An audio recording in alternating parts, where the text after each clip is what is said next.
基美医疗财团法人基美病院，伫行政副院长郑天军的带领行政团队，经过1段月的努力，成功以 HashCode 加密的验证技术，运用伫电子的医疗数据，甲一般区块链的模式无同，互电子医疗的文件发行甲存取的控制权有弹性的保留伫病院。民众只要透过基美病院的官方网站完成身份的认证，就会用下载180天内就医的电子医疗数据。电子收据最重要的一个精神是在于说，因为其实电子化的文件最担心的是篡改，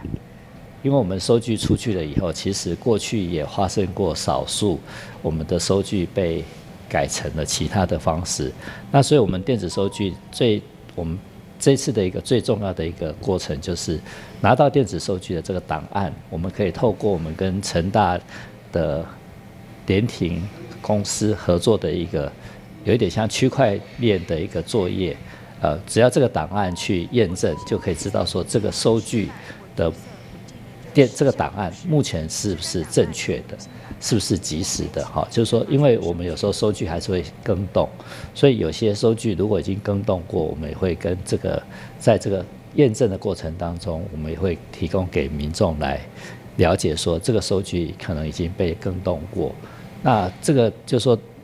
这个就是我们电子收据，我们医院最重要的一个特色，就是我们的电子收据是可以在网络上，在我们医院的网站上去做一个验证的一个过程。基美病院全国首创可验证的电子医疗收据，唔仅会用防止篡改，另外还可用对服务的平台，针对电子医疗数据进行验证，确定档案是不是对基美病院发出去的有效凭证。预计这项系统将在8月1号正式上路，依照推估，每个月会用节省10万张的收据列印，减少碳排放量大约381公斤。台南新闻林根采访报道。